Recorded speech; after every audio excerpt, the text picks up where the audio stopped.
और अब AIMIM chief Asaduddin Owaisi का सुपर एक्सक्लूसिव इंटरव्यू आपको दिखाते हैं। AIM के देश के सर्वेसर्वा असदुद्दीन ओवैसी हमारे साथ बातचीत करने के लिए मौजूद हैं। सांसद हैं, बैरिस्टर हैं और प्रखर वक्ता हैं। MIM की तरफ से ये जो पूरा मुद्दा है सर, किस तरीके से आप इस मुद्दे को उठा रहे हैं, और ये जो 5% की मुस्लिम आरक्षण की मांग है वो ऐसे वक्त में आ रही है जब BMC चुनाव भी आने हैं, 10 महानगर पालिकाओं के चुनाव भी आने हैं और यूपी चुनाव में इसका सीधा असर। नहीं, देखिए, हम इस मसले को नहीं उठाते अगर कांग्रेस और राष्ट्रवादी कांग्रेस इस मसले को हल कर देते, क्योंकि इन्होंने इस मसले को बारे में मुस्लिम रिजर्वेशन के बारे में वादा किया, और जब बीजेपी शिवसेना की सरकार थी तो असेंबली में बड़ा चीखते थे कि देना पड़ेगा। अब जब इनकी सरकार बन चुकी है और बन के भी इतना लंबा अरसा हो चुका है, तो हम ये उम्मीद कर रहे थे कि चलो ये फॉलो अप करेंगे, मरी तो धोखा दे दिए। तो इसीलिए हमने इस मसले को उठाया है और ये बिल्कुल सही वक्त है, और वक्त और हालात ये बता रहे हैं कि ये मसला ज़रूरी है। आज हमने पूरा डेटा दिया, एम्पिरिकल डेटा है महाराष्ट्र के मुसलमानों की बैकवर्डनेस का, एजुकेशनली, सोशली, तो ये ज़रूरी है और ये तो डेमोक्रेसी को मजबूत करेगा, महाराष्ट्र को मजबूत करेगा, संविधान को मजबूत करेगा, जमहूरियत में और लोगों में एतमाद मज़ीद पैदा होगा। तो इसीलिए हमारी ये कोशिश है। लेकिन मराठा आरक्षण का मुद्दा है, OBC आरक्षण का मुद्दा है, ये पूरा माहौल बना हुआ है और यूपी चुनाव है। आप यूपी चुनाव में पूर्वांचल हो या वेस्टर्न यूपी हो, लगातार दौरे कर रहे हैं, तो यहाँ मुस्लिम आरक्षण की मांग करके कहीं ना कहीं असर जो है उसका आप यूपी में देखना चाह रहे हैं? नहीं, ये महाराष्ट्र के मुसलमानों में जो 50 कास्ट हैं, बरादरी है, उनके आरक्षण के लिए हम लड़ाई लड़ रहे हैं। और इसी स्टेट में यहाँ पर जो एजुकेशन, सोशल, इकोनॉमिक इंडिकेटर्स हैं वो बिल्कुल बहुत कम है। यानी आप देना चाहते हैं दीजिए किसी को, मर जो कमज़ोर है उनसे इंसाफ करना पहली ज़रूरत है। और जब बॉम्बे हाई कोर्ट ने उसको कहा कि आप मुसलमानों को दे सकते, आप क्यों नहीं देना चाह रहे? बॉम्बे हाई कोर्ट ने कहा कि एजुकेशन में दो मुसलमानों को, एम्प्लॉयमेंट में नहीं दे सकते क्योंकि 50% के ऊपर कोटा हो गया। आप उसमें भी देना चाहते हैं, फिर आप मुसलमानों से क्या मोहब्बत करेंगे? भाई आप इंसाफ करिए ना, डिस्क्रिमिनेशन को ख़त्म करिए, जिसको जो हिस्सा मिलना चाहिए हिस्सा दीजिए। आप सिर्फ कब तक मुसलमानों को धोखा देंगे सेकुलरिज्म के नाम पर, उनको डरा कर, उनको बहला कर, फुसला कर? लेकिन ये मांग तो लगातार कांग्रेस पार्टी उठा रही है, विधानसभा में भी उठाया। सरकार आपकी है, नहीं, सरकार आपकी है, आपको करना चाहिए ना। हमने आज वो वीडियो भी दिखाया कि कांग्रेस के कितने MLAs ने, नेताओं ने असेंबली में, विधानसभा में और बाहर जब सत्ता में नहीं थे तो बड़ा पुकारते थे। जब फडणवीस बीजेपी और शिवसेना की सरकार थी, बड़ा मुसलमान करते थे। अब जब आपने सत्ता मिल गया, आपको, आप पावर में है, आप इंसाफ नहीं करना चाहते, तो आप सिर्फ मुसलमानों के वोट से मोहब्बत है, मुसलमानों की गुर्बत से, मुसलमानों की तालीम से, मुसलमान बच्चों को आगे बढ़ाने से, मुसलमानों को उनका जायज़ मुकाम देने से आपको कोई मोहब्बत नहीं, सिर्फ वोट से मोहब्बत है और एक्सप्लॉयटेशन करते रहेंगे आप। कांग्रेस का और NCP का सीधा आरोप है कि ये वोट डिवाइड करने की कहीं ना कहीं राजनीति है आपकी, और बीजेपी को सीधा। नहीं, सुनिए, महाराष्ट्र के विधानसभा के जब चुनाव चल रहे थे तो राष्ट्रवादी कांग्रेस और कांग्रेस पार्टी ने ये झूठा प्रोपेगेंडा किया कि ओवैसी को वोट मत दो वरना बीजेपी शिवसेना की सरकार बन जाएगी। ऑन रिकॉर्ड कहा। आपने मुसलमानों का मेजर वोट ले लिया, फिर आपने शिवसेना से कैसे हाथ मिला लिया? वो शिवसेना का रोल जिसका श्री कृष्णा कमीशन की रिपोर्ट में जिक्र है, वो शिवसेना का मुख्यमंत्री जो अभी विधानसभा में खड़े होकर कहता है कि हमको फख्र है कि हमने बाबरी मस्जिद को शहीद किया, डिमोलिश किया, और आप उनका साथ देते हैं। तो ये तो आपका हिपोक्रेसी है, ये तो आपका डुप्लिसिटी है, ये तो आपका दोहरा चेहरा है। अब ये कहना चाहते हैं कि कांग्रेस NCP मुसलमानों के बारे में कुछ सोचती नहीं है, समाजवादी पार्टी मुसलमानों के बारे में कुछ सोचती नहीं है, रिजर्वेशन के बारे में सोचती नहीं है। देखिए, जब आप पावर में नहीं थे आपने इसका डिमांड किया, जब आप पावर में थे तो आपने ऑर्डिनेंस को डेलिबरेटली लैप्स किया। अगर आप ऑर्डिनेंस की जगह बिल ला लेते, आपके पास मेजोरिटी भी थी, आप एक्ट बना देते, आपने वो नहीं किया, तो हर एतबार से आपने धोखा दिया है। सर एक सवाल ये है कि ये जो 93,000 एकड़ जो जमीन है उसको लेकर आपकी पार्टी जो है पूरे महाराष्ट्र में एफआईआर कर रही है, ये जमीन किसने ले ली? क्या आरोप, किस पर आरोप है, किस नेता पर आरोप है, किस बिजनेसमैन का? नहीं, ऐसे कई लोग हैं, एक होता तो बोलते हैं ना।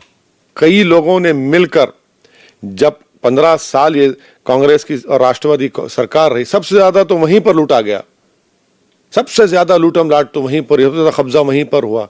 इसीलिए इम्तियाज जलील बहैसियत एक वक्फ बोर्ड के मेंबर के वो डॉक्यूमेंट्स के साथ कि ये गजीट है और इसमें एंक्रोचमेंट हुआ है और कब्जा करने वाला ये है, तो ये सब निकाल रहे हैं।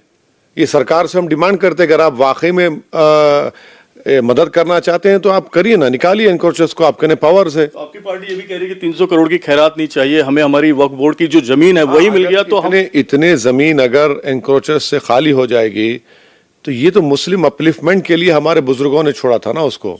अगर कोई चीज वक्फ होती है तो वो तो मुसलमानों के एम्पावरमेंट के लिए हमारे बुजुर्गों ने छोड़ा। अब बजाय उसके तो उस पर तो लैंड ग्रैबर्स, एंक्रोचर्स बैठे हुए हैं। सर एक सवाल मुस्लिम आरक्षण के अलावा है, गुड़गांव हरियाणा का, जहां पर सड़क पर नमाज या खुले मैदान में नमाज पढ़ी जा रही थी और कुछ लोगों ने उसका विरोध किया और ये मुद्दा इतना हो गया है कि कट्टर अभी आपने हमसे वक्फ बोर्ड का सवाल किया। हरियाणा गुरुग्राम में या गुड़गांव में ऐसे कई वक्फ की प्रॉपर्टीज है जहां पर उसको एंक्रोच करके लोग बैठे हुए हैं। खत्तर सरकार निकाले ना एंक्रोचर्स को, वो आप निकाल दीजिए, वो दे दीजिए जमीन वक्फ बोर्ड की, जो एंक्रोचर, सरकार भी आपकी, आप एंक्रोचर्स को निकालने की बात नहीं करते। और जहां कहीं भी किसी लोकेलिटी का डेवलपमेंट होता है या घर बनाए जाते हैं, ये कौन सा कानून वहां पर बना दिया गया रेगुलेशन के, इतने ही घर अगर होंगे मुसलमानों की तो मस्जिद बनेगी, जबकि दूसरे रिलीजन वालों के लिए रेगुलेशन नहीं है। आप भी लिखते हैं कि इतने घर होंगे तो मस्जिद बनेगी, वो निकाल दीजिए उसको आप। तो और जहां पर डेवलपमेंट हो रहा है वहां पर आप सब मजहब के मानने वालों को अपनी अपनी इबादतगाह बनाने दीजिए। 2018 से वहां पर इन खुले मुकामात पर हफ्ते में 35 मिनट के लिए लोग नमाज पढ़ के चले जाते। जुमे की नमाज जो होती है मुसलमानों में, वो घर पे नहीं होती है। 5 वक्त की नमाज ये हम घर में भी पढ़ सकते, उसमें ज्यादा सवाब मिलता मस्जिद में पढ़ने से। तो जुमे की नमाज तो एक इज्तिमाई नमाज पढ़े, ईद की नमाज है, जुमे की नमाज है, वो तो मस्जिद में जाके पढ़ना है। इसीलिए कह रहे हैं हम। और उससे कौन सी कानून व्यवस्था की स्थिति भी होती है। 37 जो ओपन जो मैदान है, आपने 2018 से परमिशन दिया नहीं दिया, अब क्यों तकलीफ हो रही है आपको?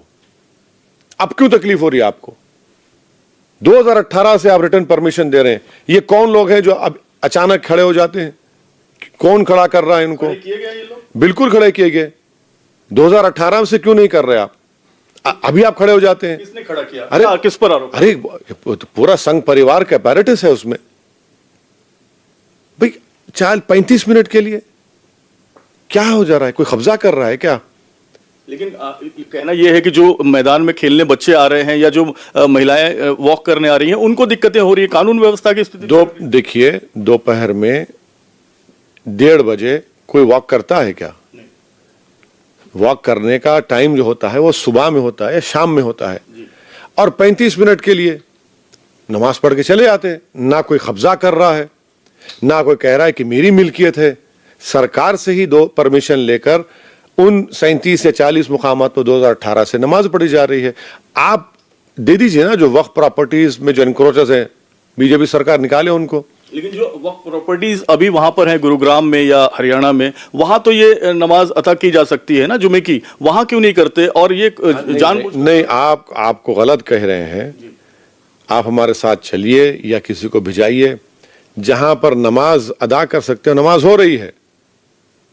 जहां पर नमाज अदा करने का है वहां पर कब्जा करके बैठे हैं। निकाली ना सरकार उनको। इसीलिए है सरकार से परमिशन लेकर वहां पर नमाज पढ़ रहे हैं, और आधे घंटे के लिए।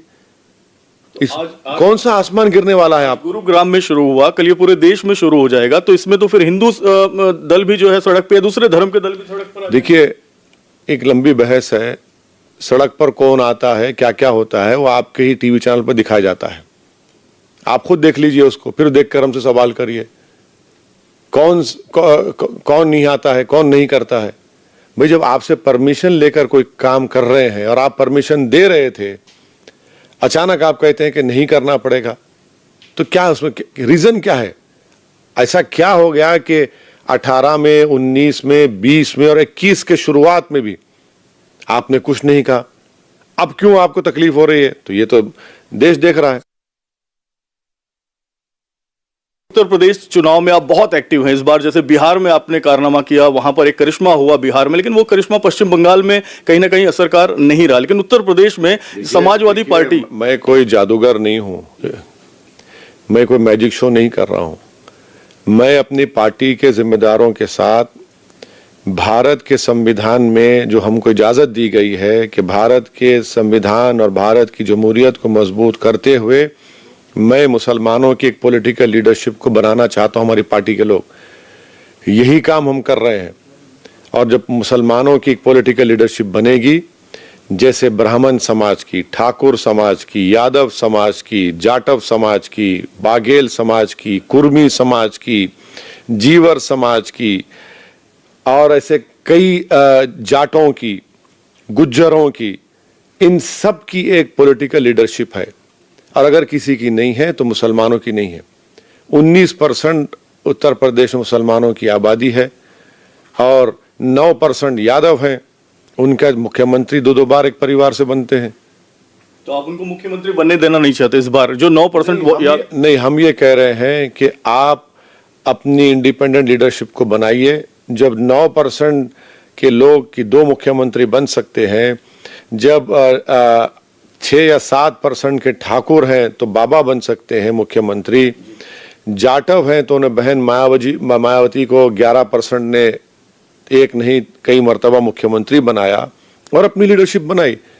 हम उत्तर प्रदेश के मुसलमानों से ये गुजारिश अपील कर रहे हैं कि इनको देखिए, अगर आपको नाइंसाफी को ख़त्म करना है, अगर आपको अपनी वोट की अहमियत दिखाना है, अगर आपको अपने मसाइल को, नाइंसाफी को, इन तमाम जुल्म को ख़त्म करना है, तो आपको एक होकर अपनी लीडरशिप को बनाना है। जब दूसरे समाज बना सकते हैं और बना चुके हैं, तो फिर उत्तर प्रदेश के मुसलमानों जब कोशिश कर रहे हैं तो इसमें कोई गलती नहीं। लेकिन सर, आपको ऐसा नहीं लगता कि इससे जो मुस्लिम वोट है वो 3-4 धड़े में बढ़ जाएगा और इसका सीधा फायदा जो है बीजेपी को? नहीं, बीजेपी को फायदा के मुस्लिम वोट से हो रहा है। बीजेपी को सत्ता इसलिए मिल रही है क्योंकि 75% हिंदू भाइयों ने 2019 के चुनाव में बीजेपी को वोट दिया। यहां पर 75% मुसलमानों ने दिया, तो बसपा और सपा सिर्फ 15 सीट जीत सके। और कितना वोट देंगे मुसलमान इन लोगों को? आप कर क्या रहे हैं? आप कौन सी बात करते हैं मुसलमानों की? आप तो अपने बाजू बिठाने से कतराते हैं मुसलमानों को। आप तो दूर रखते हैं उनको और घर बुलाकर एक फोटो लेके भिजा देते हैं, जैसे हम आपकी फोटो के मोहताज हैं। हम फोटो के मोहताज नहीं है, हम लीडरशिप चाहिए हमारे को, जो जमीन से उठकर इंडिपेंडेंट लीडरशिप होगी। वो काम मजलिस कर रही है। तो आप इस बार देख रहे हैं कि जो मजलिस है वो अपना मुख्यमंत्री बनाने जा रही है, जो 17% मुस्लिम वोट है उसके जरिए। सीखिए, हम नेता बनाना चाहते हैं, ऐसे कई नेता बनेंगे उत्तर प्रदेश में इंशाअल्लाह। वही मुसलमानों के लिए, भारत की जमहूरियत के लिए फायदेमंद साबित होंगे। वरना तो आप इनको एक को टिकट देते, जिताते हैं और बोलते हैं बेटा तेरा काम गूंगा रहना है। किसी को टिकट देके जिता देते हैं और बोलते हैं कि बेटा तेरा काम बहरे रहना है। तो नाइंसाफी के खिलाफ नहीं बोलेगा, तो जुल्म को देखेगा तो आंखें बंद कर लेगा, तकलीफ सुनेगा तो आंख में अपने उंगली डाल देगा। हम वो नहीं चाहते। हम कह रहे हैं कि ये एक मसाइल हल करिए। कौन सा हम सत्ता में है? तेलंगाना में 7 ही तो हमारे एमएलएज हैं। वहां पर 60,000 मुस्लिम बच्चे और बच्चियां गवर्नमेंट के रेजिडेंशियल स्कूल में गवर्नमेंट के खर्चे पर पढ़ रही हैं। बताइए आपने क्या किया उत्तर प्रदेश में? इन दोनों पार्टियों ने कौन सा काम किया? आपने मदरसा मॉडर्नाइजेशन के 50,000 टीचरों की तनख्वाह का मसला हमने उठाया, जिसमें हजारों की तादाद उत्तर प्रदेश के पार्लियामेंट में हमने उठाया। आपने कौन सा मसला उठाया? कौन सी सीबीआई की इंक्वायरी हो रही है इन लोगों पर? किस पे हो रही है? आजम खां पे हो रही है। क्या किया आजम खान ने? भैंस चोरी का इल्जाम। अपने मंत्रालय में थे तो उन्होंने अपॉइंटमेंट किया तो जेल में है। और जो सत्ता में थे, जो बड़े बड़े हाईवे बनाए, रिवर फ्रंट बनाए, क्या क्या नहीं किया, उनके ऊपर कुछ नहीं। लेकिन वो आजम खान का सपोर्ट तो कर ही रहे हैं, लगातार उनके खिलाफ जो कार्रवाई हो रही है उस पर समाजवादी पार्टी का बयान आता ही है। क्या बयान आता है? आजम खान पे क्यों हो रहा है? आजम खान पे क्यों हो रहा है बताइए ना, आजम खान पे क्यों हो रहा है सिर्फ?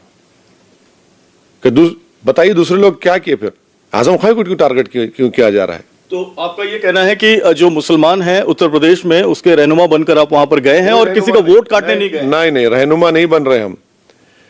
मैं कभी भी, मेरी जिंदगी का मकसद नहीं रहा कि मैं मुसलमानों का लीडर बनूं, ना मैं हूं मुसलमानों का लीडर, ना रहनुमा बनूंगा। मैं सिर्फ ये बता रहा हूं कि हमको अपनी जमीन पर एक लीडरशिप बनाना है और इंशाल्लाह हम बना कर रहेंगे। लीडरशिप बनेगी तो आपके मसाइल के हल होंगे, वरना तो सिर्फ जब चुनाव आएगा तो आप पूछेंगे मुसलमान वोट कहां जा रहा है, आप वो बोलेंगे मुसलमान किसको वोट देगा, मुसलमान डिवाइड हो जाएगा। अरे भाई, क्या इलेक्शन के तक मुसलमान है, उसके बाद 5 साल मुसलमान कटता रहे, पिसता रहे और नाइंसाफी होते रहे?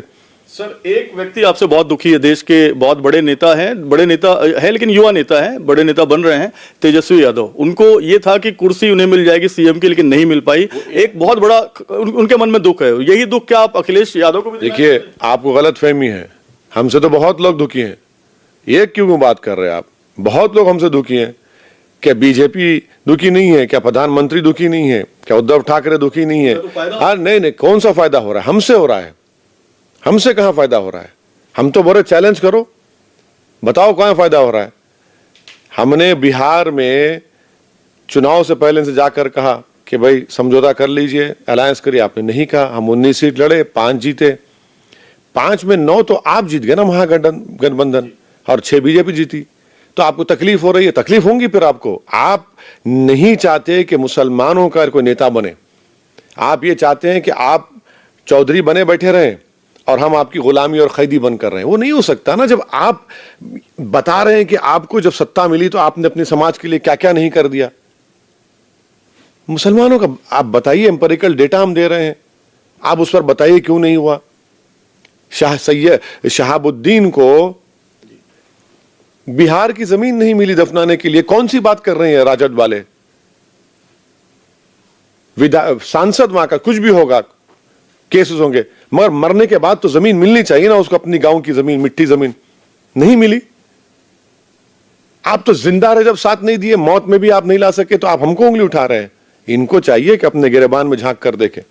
बिल्कुल, बहुत बेबाक तरीके से ओवैसी जी ने अपनी बात रखी और यह भी साफ कह दिया कि ये लड़ाई मुसलमानों के वोट को बांटने की नहीं है, ये लड़ाई मुसलमानों का रहनुमा बनने की नहीं है, ये लड़ाई मुसलमानों का एक नेता तैयार करने की है जो पूरे देश में, हर राज्य में, हर नगर परिषद, नगर पालिका, महानगर पालिका में वो करेंगे।